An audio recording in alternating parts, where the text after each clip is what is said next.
Hello everyone, welcome to Video Lectures and ISR initiative by SSMRV College. SSMRV College, one of the premier institutions run by the prestigious RV group of institutions, has come up with a unique initiative to engage students at the time of this unforeseen medical emergency caused by corona outbreak. As a socially responsible institution, we would like to connect academically with students to make good the losses caused. In this connection, I, Neetha Asst of Department of Computer Applications, has posted a video on the subject DBMS and the topic locking techniques for concurrency control. Please watch the video till the end and like, share with your peer groups and subscribe to our YouTube channel. Thank you. Concurrency control techniques. Concurrency control is a DBMS concept that is used to address conflicts with the simultaneous accessing or altering of data that can occur with a multi-user system. Concurrency control, when applied to a DBMS, it is meant to coordinate simultaneous transactions while preserving data integrity. The concurrency is about to control the multi-user access of database. Okay, so it's a concept used to address the conflicts with the simultaneous access or altering of data that can occur with a multi-user system. We call it as the concurrency control techniques. What is the purpose of concurrency control? To enforce isolation among conflicting transactions. So to enforce isolation, meaning here is through mutual exclusion we have to do conflicting transactions. To preserve database consistency through consistency preserving execution of transactions. Okay, so to resolve read-write and write-write conflicts. So read-write means dirty write problems, and write-write conflicts, which we have already discussed. Write-write conflicts we call it as lost update problems. So that we can resolve it using concurrency control. Next we have, before going to this locking techniques, we have to make sure to remember some important terms which we use in concurrency control. So one is transaction, second one is schedules, third one is serializability. This we have discussed in our previous video lecture. So I'll just recall it. Transaction means a transaction is an execution of a user program as a series of reads and writes of database objects.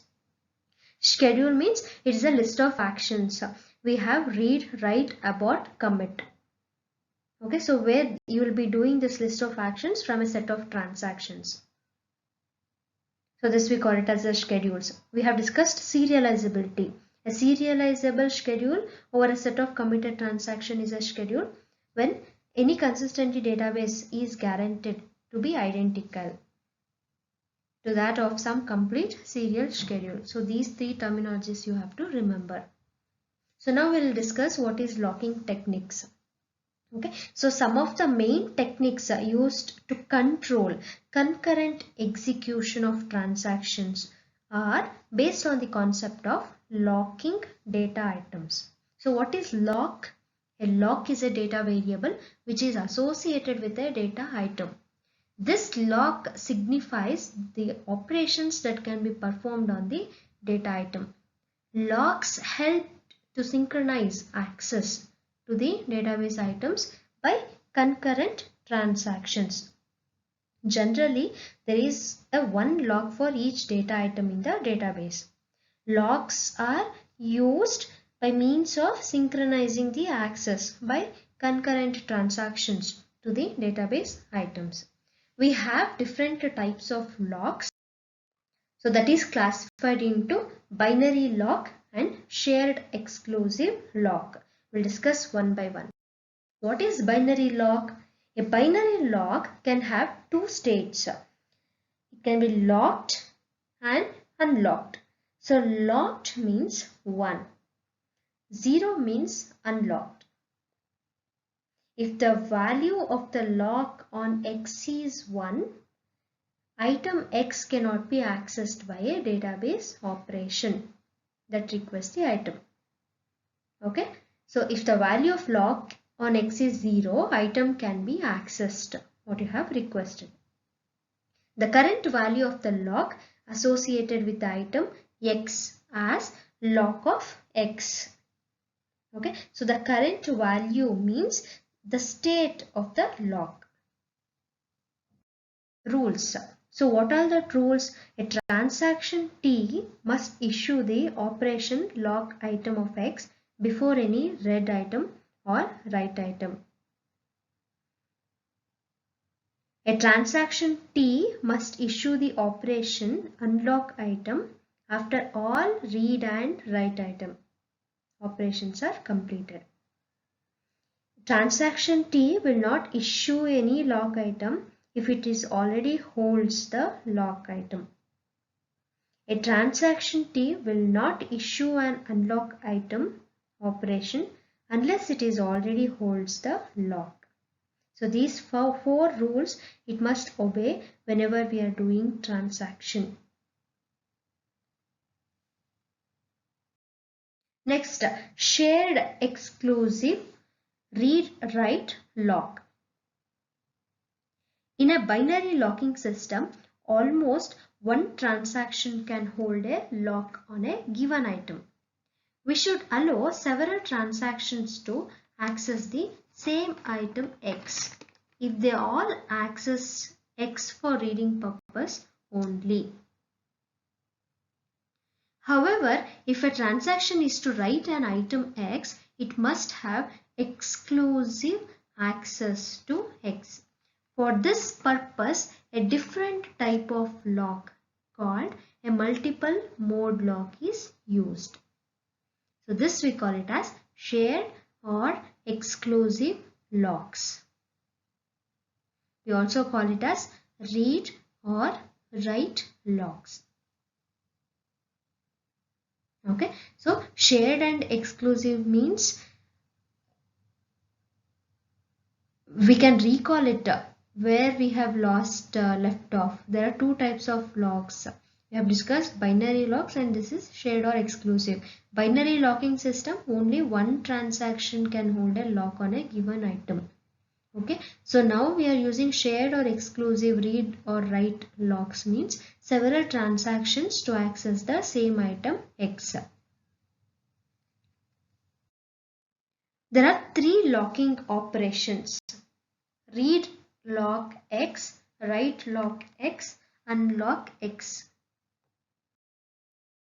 There are three possible states, that is read locked, write locked or unlocked. Okay, so what is read locked? A read locked item is also called shared locked because outer transactions are allowed to read the item. Write locked means it is called exclusive locked because a single transaction exclusively holds the lock on the item. To implement these three operations on a read-write lock is to keep the number of transactions that hold a shared read lock on an item in the lock table. So even in shared exclusive locking scheme, we must follow the rules. So what we had in binary locking system. So what are the rules here? A transaction T must issue the operation read lock X or write lock X before any read item operation is performed on T. A transaction T must issue the operation write lock X before any write item of X operation is performed in T. A transaction T must issue the operation unlock of X after all read item of X and write item of X operations are completed in T. A transaction T will not issue a read lock operation if it already holds a read lock or write lock in the item X. A transaction T will not issue a write lock of X operation if it already holds a read lock or write lock in the item X. Next, we have two-phase locking techniques. So, in shared exclusive locking system, some disadvantages are there. That doesn't guarantee the serializability schedules. So, in order to overcome from that problem, we can go for the two-phase locking techniques.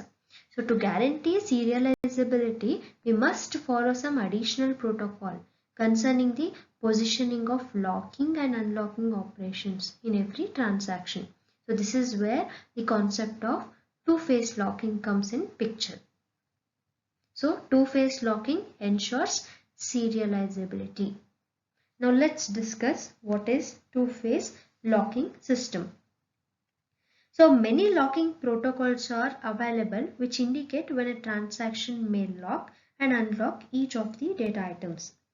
Locking thus restricts the number of possible schedules, and most of the locking protocols allow only conflict serializable schedule. So the most commonly used locking protocol is two-phase locking protocol. In short, we also call it as 2PL. So some essential components are there here. One is lock manager and the lock table. So lock manager means managing locks on the data items. Lock table means lock manager uses it to store the identifier of transaction locking a data item. The data item, lock mode and pointer to the next data item locked. So one simple way we can implement this using linked list. So you all know linked list means it always holds the address of the next location. So here we have transaction ID T1, data item X1, lock mode. What is the lock mode? Read.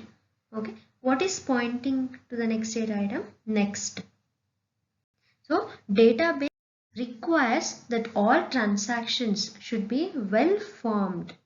When I say database requires it is well formed, a transaction is well formed if it must lock the data item before it reads or writes to it.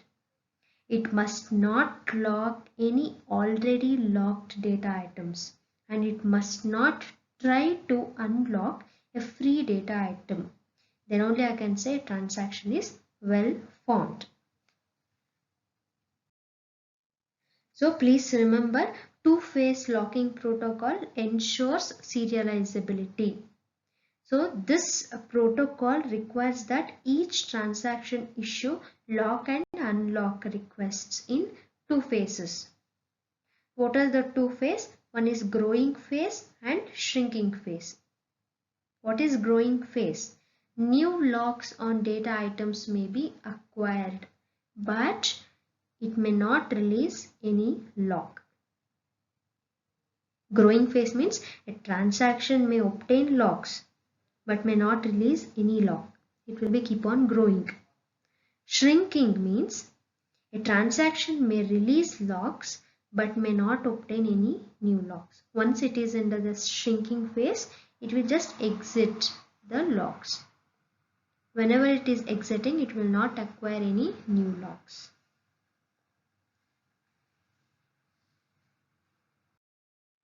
So we'll see with one example. So here we have time, transaction, remarks. So time means it ensures the transaction phases, that is T0, T1, T2 till T9. So at the time of T0, what we are doing? We are issuing a lock of X, lock X of A. So which acquires exclusive lock on A. At T1, it reading the value of A. So whatever the value of A is there, it is reading that value. In the next transaction phase T2, we are subtracting 100 from A. That is A equals A minus 100. Then in the next transaction, you have to update a new value to the A. Okay, so now the new value of A, what is there, you have to update it. Consider A value is 150 and we are subtracting 100 from 150. So it will be 150 minus 100, 50. So now the new value of A is 50. Next, at T4, lock of X of B. Acquire exclusive lock on B. Now read the value of B. Let it be B is 200. So now we are adding 100 to the B. 200 plus 100, it will be 300. So now update the value of B. That is write B. Write a new value of B. Once this transaction is completed, unlock A and unlock B. So this is an example for two-phase locking technique. So two-phase policy generates two locking algorithms. One is basic and conservative. So what is conservative?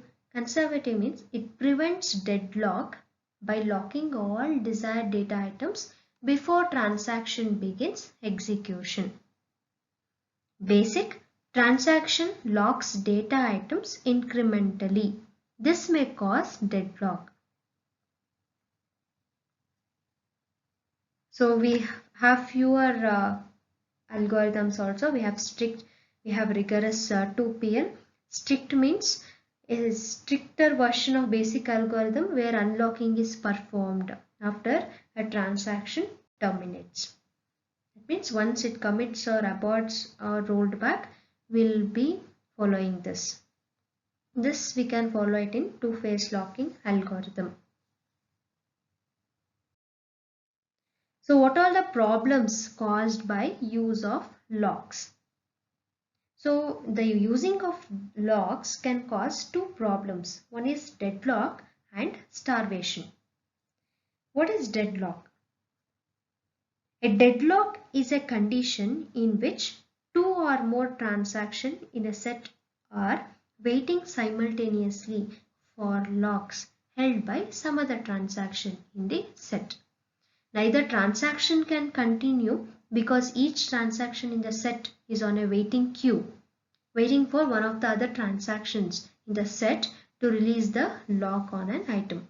Thus, a deadlock is an impasse that may result when two or more transactions are each waiting for locks to be released that are held by the other.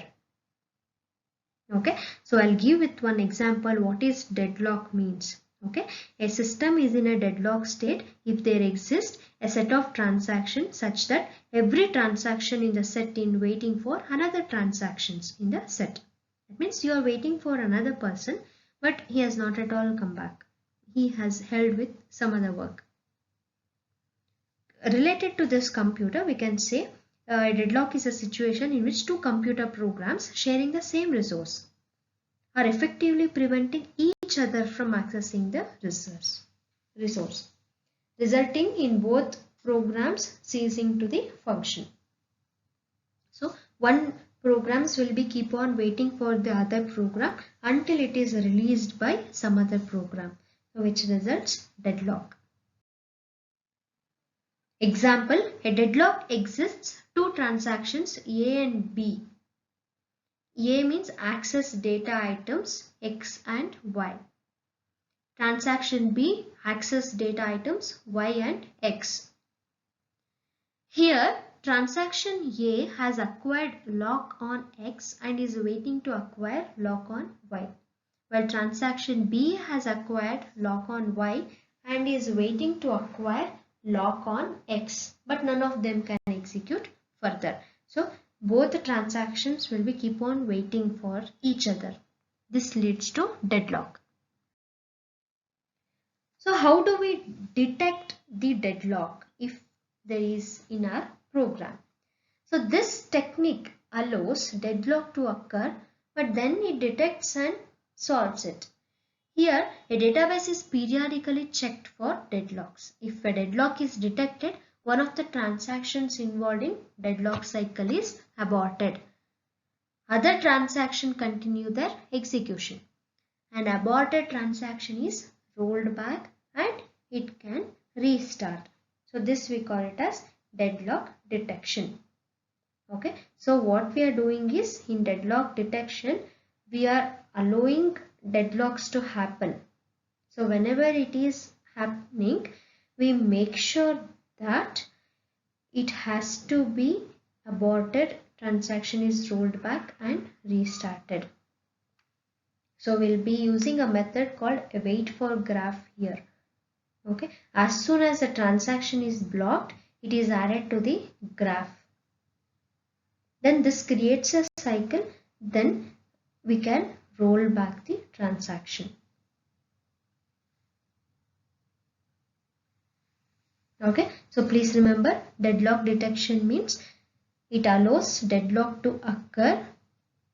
Whenever deadlock occurs, it detects it and solves it by using a method called a wait for graph.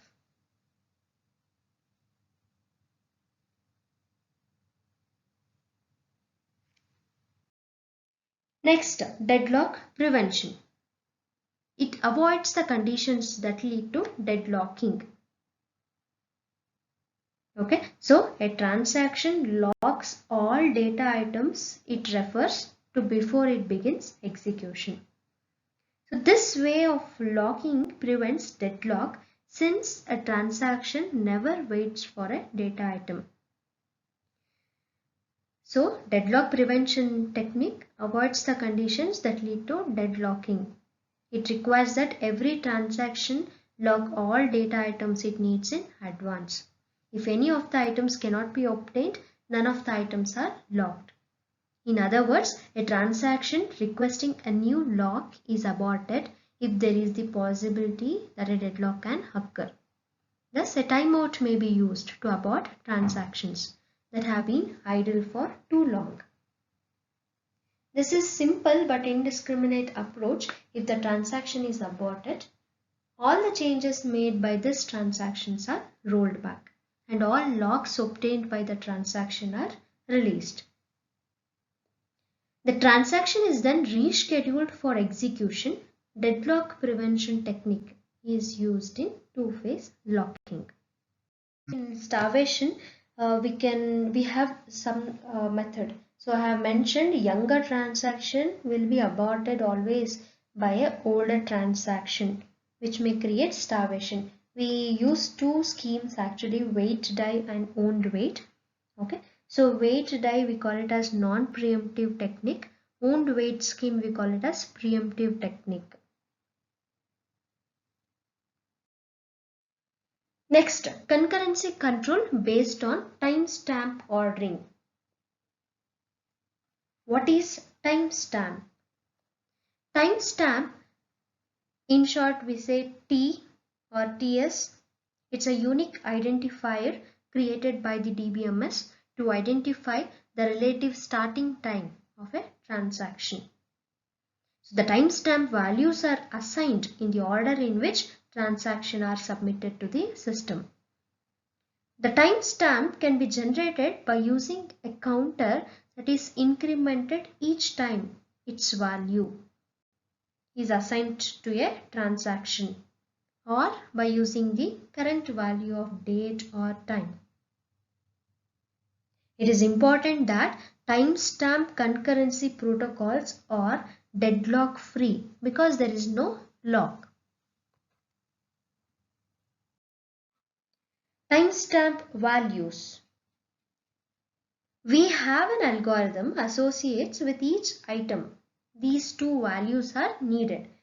Read timestamp of x, which equals to ts of t, where t is the youngest transaction that has read x successfully. Next, write timestamp of x, which is equal to ts of t, where t is the youngest transaction that has written x successfully. So next new topic, OCC techniques or optimistic concurrency control technique.